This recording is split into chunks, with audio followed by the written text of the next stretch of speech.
نورانی چہرے کی زیارت کرتے رہیں، علماء کرام کا ادب و احترام ملحوظ رکھا کریں۔ مدینے والے مصطفیٰ نے ان کی بڑی فضیلتیں بیان کی ہیں، احادیث میں بیان کی ہیں، احادیث میں بڑی فضیلتیں ان کی آئی ہیں، حفاظ کرام کی، علماء کرام کی۔ علم کے تعلق سے بیچ میں کچھ بات آئے گی تو میں آپ تمامی حضرات کو عالم کی فضیلت بھی بتاؤں گا۔ پروردگار مجھے حق بولنے اور آپ کو حق سننے کی توفیق عطا فرمائے۔ شاداب بھائی بولے ایک دو شعر آپ بھی پڑھ دینا۔ میں تو سوچ رہا تھا کہ میں ڈائریکٹ تقریر ہی شروع کر دوں، لیکن غوث اعظم رضی اللہ تعالیٰ عنہ کی محبت میں آپ یہاں پر بیٹھے ہیں، غوث اعظم کی محبت کا چراغ جلا کر کے آپ یہاں پر حاضر آئے ہیں۔ غوث پاک رضی اللہ تعالیٰ عنہ خود فرماتے ہیں جب تک میں نہیں چاہتا کوئی میرا نام نہیں لے سکتا۔ بے شک۔ تو آج آپ اس محفل میں آئے نہیں ہیں بلکہ میرے غوث نے تم کو بلایا، ورنہ مجگئی میں اور چھبا پور میں رہنے والے تو بہت لوگ ہیں، صرف آپ ہی لوگ یہاں پر کیوں بیٹھے ہیں؟ تو آپ آئے نہیں ہو بلکہ تم کو میرے غوث اعظم نے بلایا۔ بے شک۔ دو تین شعر آپ ذرا سماعت فرما لیں۔ ہے ولیوں میں سب سے اعلیٰ رتبہ غوث اعظم کا،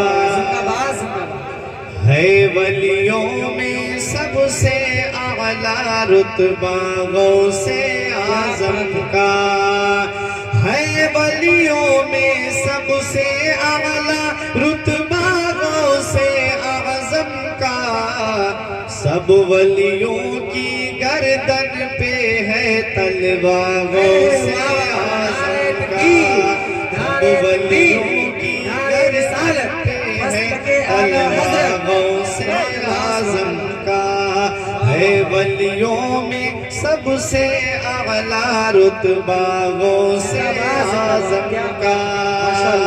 سبحان اللہ۔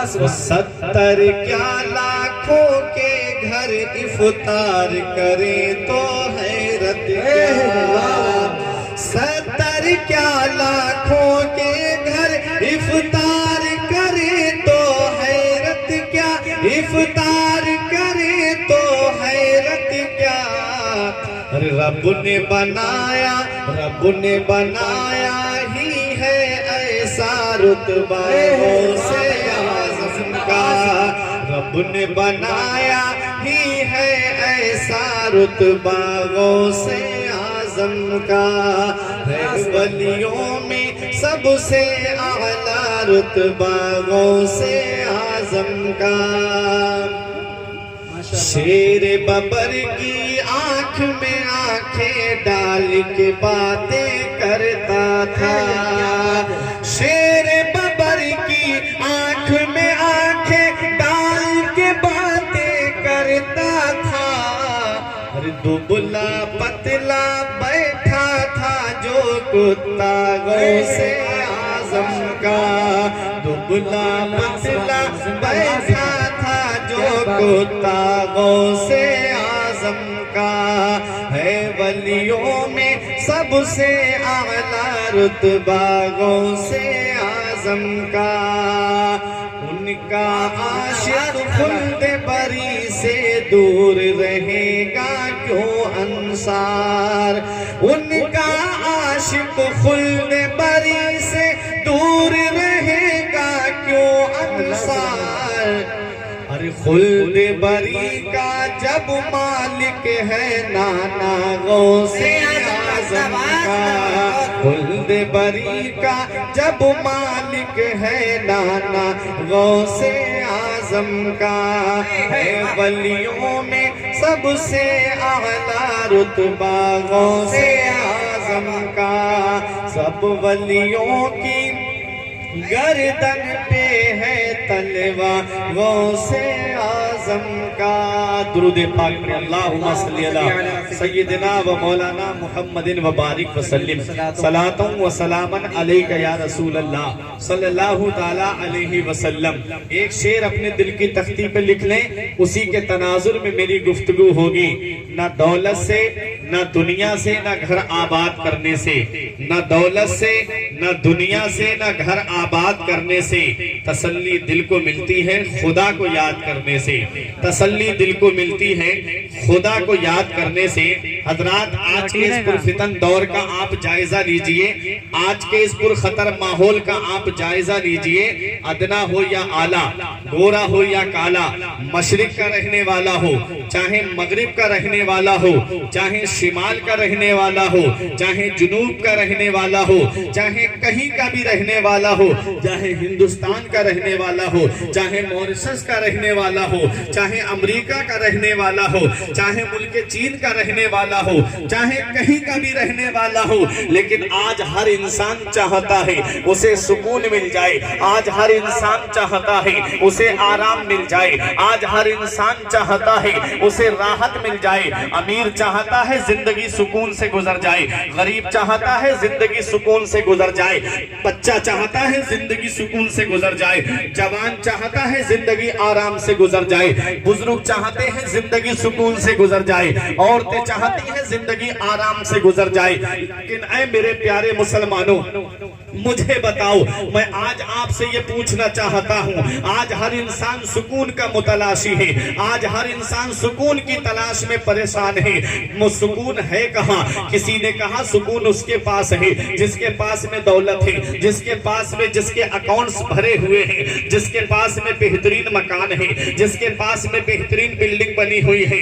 ہم نے ایک شہر کے سب سے بڑے امیر سے پوچھا، تیری امیری کا چرچا ہے، تیری رئیسی کا شہرہ ہے، تیری رئیسی کا چرچا ہے، تیرے اکاؤنٹس دولت سے بھرے ہوئے ہیں، تیرے پاس بہت سارے پلاٹس پڑے ہوئے ہیں، تیرا مکان بہترین بنا ہوا ہے، شہر میں تیری امیری کا چرچا گلی گلی ہوتا ہے، ذرا یہ بتا کیا تجھے سکون ہے؟ تیرے پاس دولت ہے تو بہت سکون میں ہوگا۔ اس نے کہا مولانا جب تک دولت نہیں تھی، دولت پانے کے لیے پریشان تھا، جب سے دولت آئی ہے مجھے رات کو نیند نہیں آتی ہے، رات کو نیند کی گولی لیتا ہوں تب کہیں جا کر کے بستر پہ سوتا ہوں، مجھے یہی ڈر لگا رہتا ہے کہیں میری دولت چلی نہ جائے، کہیں میرا یہ پیسہ میرے پاس سے ختم نہ ہو جائے۔ پتا چلا دولت میں سکون نہیں ہے، پتا چلا محلوں میں سکون نہیں ہے۔ ہم نے کہا پھر سکون ہے کہاں؟ کسی نے کہا سکون اس کے پاس ہے جس کے پاس 3 بیٹے جوان ہیں۔ ہم نے اس سے پوچھا جس کے 3 بیٹے جوان تھے، اے میرے بھائی ذرا یہ تو بتا، تیرے پاس اولاد ہے، جوان ہے، سب کمانے والے ہیں، تجھے سکون ہے؟ اس نے کہا مولانا جب تک اولاد نہیں تھی کوئی پیر ایسا نہیں چھوڑا، کوئی عالم ایسا نہیں چھوڑا، کسی ولی کا آستانہ جو میری جانکاری میں تھا جا کر کے آستانے پہ جا کر کے دعا نہ مانگی ہو۔ اے مولانا صاحب سنیے، جب تک میری اولاد نہیں تھی تب تک میں اس کو پانے کے لیے پریشان تھا، جب سے میری اولاد ہے، میری اولاد جب سے جوانی کی دہلیز پہ قدم رکھی ہے تب سے میری اولاد ہمیشہ فون میں لگی رہتی ہے، ہمیشہ جیو میں لگی رہتی ہے، جینے نہیں دیتی ہے۔ پتا چلا اولاد میں سکون نہیں ہے، دولت میں بھی سکون نہیں ہے، پھر سکون ہے کہاں؟ کسی نے کہا سکون اس کے پاس ہے جس کے پاس حکومت کی کرسی ہے، جس کے پاس اقتدار کی کرسی ہے، جس کے پاس میں پاور ہے۔ ہم نے ایک بہت بڑے نیتا سے پوچھا بتا تیرے پاس حکومت کی کرسی ہے، تیرے پاس میں پاور ہے، تیرے پاس تو نوکر چاکر کھڑے رہتے ہیں، تجھے کیا سکون ہے؟ اس نے کہا جب تک کرسی نہیں آئی تھی تو پانے کے لیے پریشان تھا، اب کرسی کو بچانے کے لیے پریشان رہتا ہوں، کہیں کسی اور کے پاس میں کرسی نہ چلی جائے۔ پتا چلا دولت میں سکون نہیں، پتا چلا اقتدار میں سکون نہیں، پتا چلا تو مالداری میں سکون نہیں، پتا چلا اولاد میں سکون نہیں، پتا چلا اقتدار میں سکون نہیں، پتا چلا پاور میں سکون نہیں، پتا چلا سلطنت میں سکون نہیں، پتا چلا بادشاہت میں سکون نہیں، پھر سکون ہے کہاں؟ اے چھپا پور کے زندہ دل مسلمانوں، پھر سکون ہے کہاں؟ تو آؤ قرآن سے پوچھتے ہیں۔ اے قرآن تیری عظمت کا جواب نہیں، اے قرآن تیری شان کا جواب نہیں، اے قرآن تیری بلندی کا جواب نہیں، اے قرآن تیرے اندر ہر چیز کا بیان موجود ہے، ہیرے قرآن کے اندر موجود ہیں، جواہرات قرآن کے اندر موجود ہیں، موتی قرآن کے اندر موجود ہیں، صدف قرآن کے اندر موجود ہیں، گوہر قرآن کے اندر موجود ہیں، اور جس مریض کو دنیا کے ڈاکٹروں نے نہ علاج کر دیا ہو اس کی شفا قرآن کے اندر موجود ہے۔ نبیوں کی نبوت کا ذکر قرآن میں ہے، رسولوں کی رسالت کا ذکر قرآن میں ہے، پیغمبروں کی پیغمبریت کا ذکر قرآن میں ہے، ولیوں کی ولایت کا ذکر قرآن میں ہے، اقطاب کی قطبیت کا ذکر قرآن میں ہے، ابدال کی بدریت کا ذکر قرآن میں ہے، متقین کے تقوی کا ذکر قرآن میں ہے، مسلین کی نمازوں کا ذکر قرآن میں ہے، اماموں کی امامت کا ذکر قرآن میں ہے۔ ارے امام اعظم ابو حنیفہ کی امامت کا ذکر قرآن میں ہے۔ دور کیوں جاتے ہو؟ اپنے ذہن کو قریب کرو۔ آدم کی آدمیت کا ذکر قرآن میں ہے، نوح کی شجاعت کا ذکر قرآن میں ہے، ابراہیم کی خلت کا ذکر قرآن میں ہے، اسماعیل کے وجہ ایثار کا ذکر قرآن میں ہے، زکریا کی معصومیت کا ذکر قرآن میں ہے، یحییٰ کی شہادت کا ذکر قرآن میں ہے، سلیمان کی بادشاہت کا ذکر قرآن میں ہے، داؤد کی خلافت کا ذکر قرآن میں ہے، یعقوب کے صبر کا ذکر قرآن میں ہے، یوسف کے حسن کا ذکر قرآن میں ہے، حضرت موسیٰ کے جلال کا ذکر قرآن میں ہے، حضرت ہارون کی فصاحت و بلاغت کا ذکر قرآن میں ہے، حضرت عیسیٰ کے جمال کا ذکر قرآن میں ہے، میرے نبی کی عظمت کا ذکر قرآن میں ہے، ارے صدیق کی صداقت کا ذکر قرآن میں ہے، فاروق کی عدالت کا ذکر قرآن میں ہے، عثمان کی سخاوت کا ذکر قرآن میں ہے، مولا علی کی شجاعت کا ذکر قرآن میں ہے، امام حسن کی شہادت سری کا ذکر قرآن میں ہے، امام حسین کی شہادت عظمیٰ کا ذکر قرآن میں ہے، غوث اعظم کی کرامت کا ذکر قرآن میں ہے، امام اعظم کی امامت کا ذکر قرآن میں ہے۔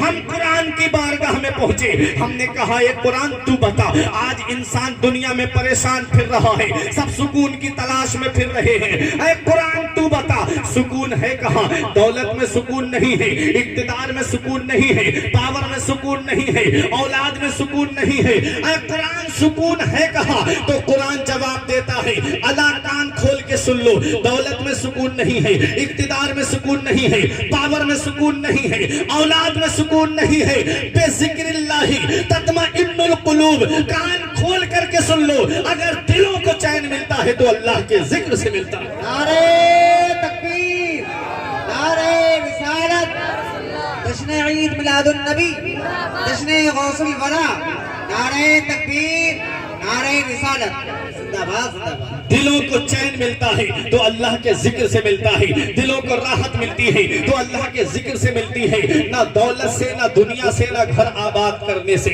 نہ دولت سے، نہ دنیا سے، نہ گھر آباد کرنے سے، تسلی دل کو ملتی ہے خدا کو یاد کرنے سے۔ زندہ باد زندہ باد۔ ذرا بولیے محبت سے سبحان اللہ۔